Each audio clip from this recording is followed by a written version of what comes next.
I didn't know this, but when you moved to LA, your original goal was to be an actor. Yes. Not a comedian. Not at all. No, I think you were my North Star. I was like, I'm going to do what you did. Sometimes you have to remind yourself like of what your original dream. And my dream when I moved to LA had nothing to do with stand-up. I never thought of stand-up. Not to say that I don't love doing stand-up today. I'm in love with stand-up. But I moved to LA because I was like, oh, I want to do movies. Like that was my whole thing. I want to do comedy movies. That's so cool. I didn't even know that was your original dream. I've known you forever. I know, yeah. It was. I guess I was probably like, I kind of was resigned to that's not going to happen too. You know, not like. So Tom Segura's new show on Netflix, Bad Thoughts, has now been out for a week. And I gotta say, that was one of the shows that I was actually waiting for because it was supposed to be the last test for the Rogan Sphere comedians to show Hollywood that they can actually hang with the big boys, because for the longest time, they would always talk about how if only they had the chance to do a Hollywood movie or get a TV show, they would make the best comedy possible. But recently, a lot of them have gotten opportunities with Netflix, and the results have been very underwhelming. And so, again, Tom Segura was the last hope. Based on his last comedy specials on Netflix, he was by far the best stand-up comedian out of the whole Rogan Sphere. But when it comes to the show, I have mixed feelings because the immature part of me that was a big fan of Tom back then, you know, that part of me did find some of the sketches funny, but I had really high hopes for the show, not gonna lie. You know, just for some context, back when Louis C.K. did his own show, he was about 43 years old, so a little bit younger than Tom is right now. And this might sound dumb, but I really thought the show would be more like Louis. Obviously, not at the same level, but, you know, similar style. I don't think Tom ever mentioned that it was supposed to be a sketch show. The way he was talking about it, he made it sound like it was multiple short films or short stories turning into a big show. So I had written all these like short stories, short films, and I called my friend Rami Hashash and I was like, hey, I have a break coming up on tour. Let's shoot a short film, because we'd done other things before. And when I sent him like 10 different scripts. He was like, what if we did 3 of these? I was like, how can we do 3 of them? He's like, we'll shoot like 11 days in a row. After we shot those 3, it was clear that we had like the, you know, the bones of a show. Like, what if we did a show that was based on short stories, you know, like short films, basically. But instead, what we got was a sketch show with 6 episodes under 22 minutes long, which is pretty wild. And it was also using a similar format as his 69-minute comedy special, which was horrible and we covered back then. Now, if you compare it to that one, then yes, of course, this show was way better. You know, Tom's introduction to the sketches was pretty good. He had some good lines, and some sketches did follow somewhat of a storyline and were not just random ideas, and others were so silly and nasty that, you know, they did make me chuckle. But the way Tom has been acting recently, you would think that he just made and released Once Upon a Time in Hollywood, because he's taking himself way too serious. And so in this video, we'll go over Tom talking about some of the sketches and things that happened behind the scenes, but we'll also talk about the show and some of the sketches. So, of course, there will be a lot of spoilers. But with that said, let's get started. Okay, let's pick apart bad thoughts, because Sure. I mean it's millions and millions of people are watching it right now. Yeah. And it's still this is the next week, so we don't know, or the week after, whatever, but we don't know where it is right now, but I'm guarantee you it's still in the top 10. It is so fucking funny, but it is, god damn it, it is so your sense of humor. It is my sense of humor. It totally is. My parents started watching it. Oh my God. Dad called this morning and he goes, the fuck was I watching? The fuck is this? This eating, guys, lady's eating his ass. I mean, what the fuck? They let that on Netflix? You are the definition. Every person who goes, I want a show on Netflix, but I don't want any notes. Yeah. You are the only person I've ever seen do that. I mean, yeah, it kind of does feel like that. The only note they ever gave me was, don't say the N-word. Okay, let's pick apart my favorite sketches. Okay, sure. My favorite one, number one, I will tell you right now, this is the best. I think you have the best opening to a Netflix show I've ever seen. That sketch, the assassin sketch, is so brilliant. It's so brilliant, man, because it builds in such an unexpected way, but it's such a great way to grab a viewer and go, this is what you're ready for. You go over the top in places that are like the perfect, you walking with shit on your legs. I was crying laughing if someone doesn't like it, then yeah, you don't like Tom, I guess. Then that's cool. Yeah, Like, totally. we all have different sense of humors. You can't deny it's not funny, but if you go, it's too much for me, then you go, yeah, okay, I get it. Yeah. No, totally. I mean, that's, the feedback, because I think some of the people in production, I prepared them for this. I was like, this isn't a stand-up special, but I go, it's the same kind of thing is going to happen. It comes out, I go, you're going to have a lot of people shower it with love and say how great it is. And then I go, if you want, you can just keep looking and you find the people that are like, I hate this is the worst. I go, you can't like just focus on it. You just have to accept it's part of how it goes. You put something out, you're not in control of how people react, but like we love it, the people that made it. And I'm like, just, be happy that some people really love it, and then just move forward. You can't like. I haven't read it. dwell. I mean, you come up in my news thread. I've blocked me. My name never comes up, but you come up in my news thread. Yeah. And I saw like 3 things, all very fucking positive. Oh, that's cool. That's cool. I mean, So right now, as we record this, the show is number 6 on Netflix, which I don't know how much that matters. And it has a 6 on IMDb. And so it definitely has mixed reactions. Some of the fans seem to like it since there's a lot of references for YMH fans and Rogan fans. But also it seems like a lot of people that are not the biggest podcast fans or the biggest Tom Segura fans are not liking the show because of how over the top it feels, which I don't think that's the problem. And instead, I think the problem is that they didn't work on the story or the writing. I mean, I don't want to make it sound like I know anything about film or whatever, but I feel like there's a reason why the best movies build up to that wild and shocking moment that surprises everyone. But when it comes to Bad Thoughts, it felt like almost every sketch was mainly focusing on that shock factor instead of having, good writing and good jokes. For example, the first opening sketch where he's like the worst hitman ever, that one had potential, but I feel like they just relied on all the basic and lazy jokes, accidentally shooting civilians, a lady, then a kid, then a joke about him shooting himself and running around with no pants, pretending that never happened. But it turns out they had a 4K camera watching him the whole time. He was also begging the boss to not tell anyone, and in exchange, he would basically please him in any way he wanted with oral sex, and then he tried to off himself. Now, to be fair, Tom's acting was pretty good. It wasn't bad. But the other big one that wasn't as good was Tom playing the guy working at the retirement home, because that one was very predictable. And also it's another example of them relying on that shock value because it wasn't that funny and the ending felt rushed. It almost feels like they didn't finish and just said fuck it and turn it in. And so the first 3 episodes, the first half of the show was definitely the weakest. Now, the sketches about the IT guy I thought were pretty good and had a lot of potential because it kind of gave me like a Silicon Valley vibe, but way darker. And so again, it had a lot of potential, but not the way they did it, because the whole premise was okay.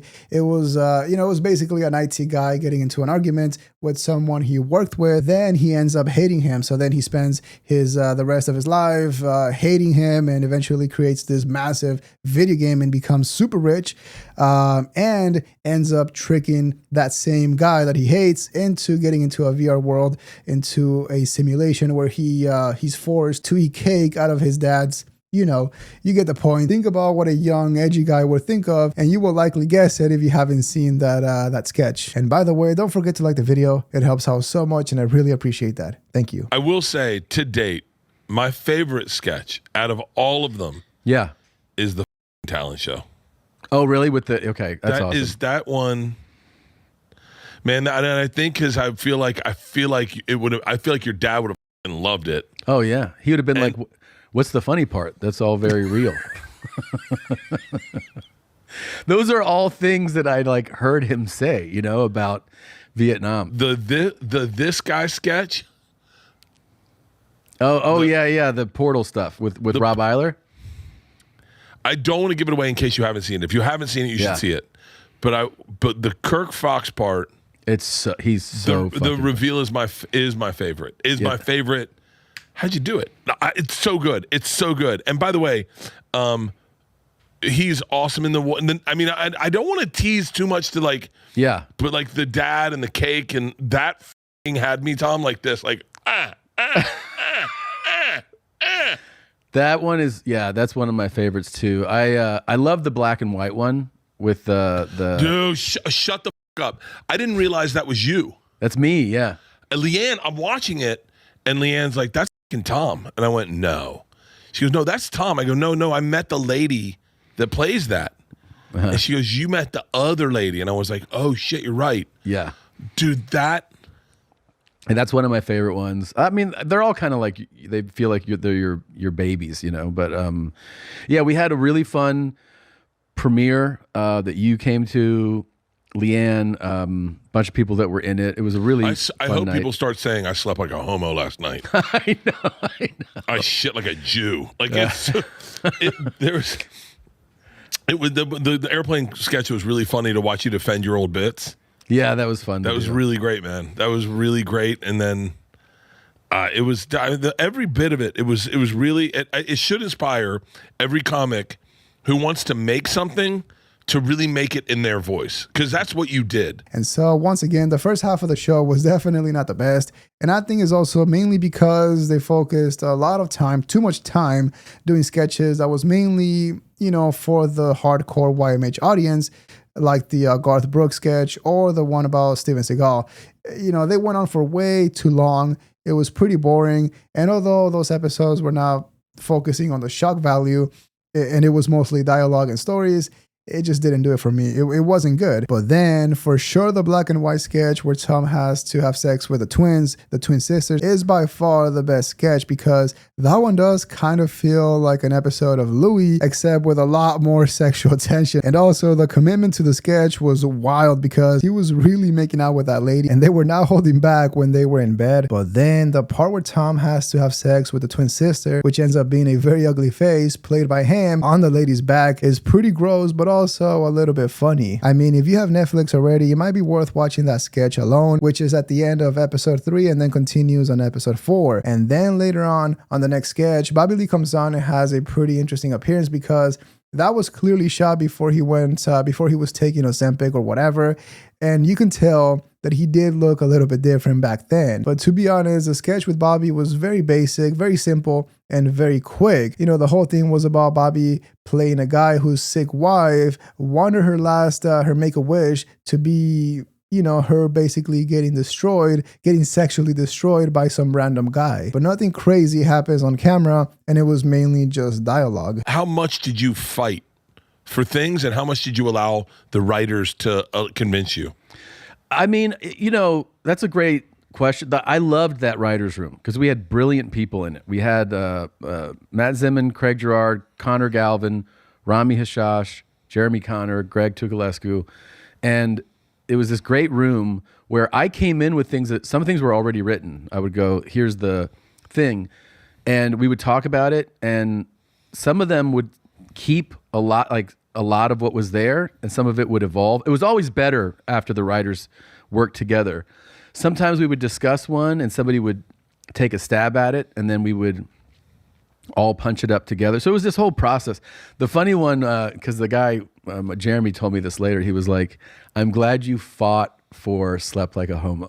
He goes, because we would have a wall with pins of like our definite yeses, and then another wall had like, we're considering it. And that Slept Like a kept getting moved to considering, and I would take it out and put it on the definite wall, and he'd be like, how did it make it back here? I go, I fucking put it back here. We're doing Did you this. direct that one? Yeah, I directed that one. I could tell. I was like, was it you weren't in it? Yeah. And I was like, wait, I knew you were directed. Did you direct a bunch or just that one? 3. I directed that one. I directed the grandparents one, the speech, the little kid. Oh, are you serious? I directed that one, and then I directed the one with Bobby Lee. Which he's so funny, dude. Like when you see our bloopers reels coming out soon, looking into his eyes and trying to say that shit seriously, I thought we were going to have to do 30 takes. I was like, I can't do this. Now, the whole conversation about working with a team of writers was really interesting because, you could tell that half of the sketches were Tom's ideas, and then the rest were the rest of the team, which isn't a hot take. I mean, Tom was talking about it on the podcast, but it does make you wonder if he used the same approach that he did back when he did the roast of Tom Brady. He admitted that he had some ideas that he gave to the team of writers, and then they punched it up, and he just did whatever they gave him. I don't think that's what happened this time, because it is his show at the end of the day. If he still feels the same way about writers as he did back then, because he used to think that the show writers, although they were funny, they were limited by the networks or the executives, and so they couldn't really produce anything funny on air. It was like what people who like late night monologues, if you go like, oh, I wish these were good. Yeah. You know, like I wish the jokes that, because everybody knows comedy writers who write for these shows, and they go like, well, like all the stuff that I Gets cut. That everything gets cut. The writers are funny. They're That's the thing a lot funny. of people don't realize. They don't know. Some of the funniest people in the world Yeah. are comedy writers on late night television shows. Yeah. And some of the worst comedy in the world. It comes out of that. Yeah. And because he also used writers from Hollywood, from Netflix, it sounds like, it does make you wonder, why couldn't they just write and make the funniest comedy show of 2025 if Tom didn't have to worry about all the limitations and all the red tape. And so once again, the whole narrative that only stand-up comedians can create the best TV shows and movies is absolute nonsense, because we can now see they can't really compete with Hollywood movies, TV shows, or sitcoms like they said they could. And the reason why Rogan's Fear comedians were so delusional was because they were making as much, if not more money than a lot of actors and even producers in Hollywood. And so in their head, they thought they were much better. Okay. The argument is that the route that he took, you're judging as if I judge everybody on those standards. My biggest fear, just so that you understand my perspective, like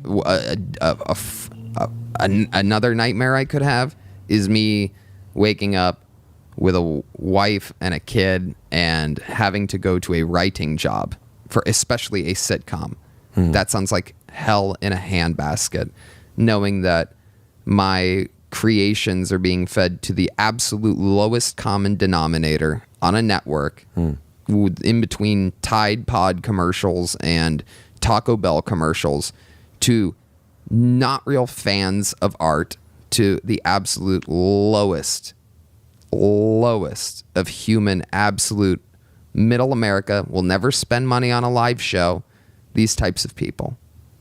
And that's where we're at with sitcom. Now, to be fair, the last 2 episodes were pretty good, and I understand it needed to be a whole season, but, you know, technically the show could have been 3 episodes or just one very long episode if they trimmed all the fat. Because, for example, the coffee shop sketch was pretty good. You know, it was an action scene with a lot of blood, and Tom playing himself being basically John Wick and killing everyone. But then the final sketch, just like the entire show, had potential, but then ended very weak, because the premise was pretty funny. You know, it was Tom going to a gym where everyone had a huge dong, you know, by taking some magical pre-workout shots, but then he didn't stop, and his grew so big that he basically had to wrap it around his body to carry it. You know, very similar to that South Park episode where Randy gives himself cancer and then has to walk around with massive balls. But once again, when it comes to Bad Thoughts, they pretty much dropped the ball, because the ending could have been a lot better. I'm super grateful for the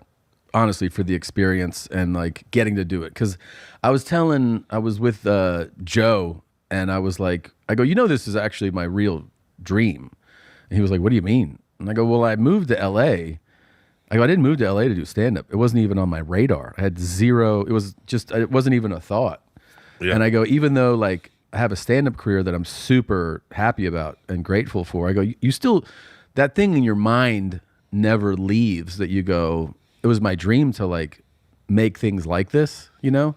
So to get to execute it felt like it was a dream. It'd be like if somebody was like, if you could jump into a 22-year-old version of yourself and play baseball. And funny enough, the first time I heard Tom saying that he wanted to do movies since the first time he moved to LA, and that was his big dream all the time, that's when I knew he really wanted to get away from stand-up comedy, which is a little bit weird because, you know, it's pretty safe to say that everyone's dream at some point is to do movies or do like the highest form of whatever they're doing. And when it comes to comedy, I would say movies are the big deal. I got to say this, okay? And I'm just curious. Yeah. Was there ever a conversation about we should put Bert in one?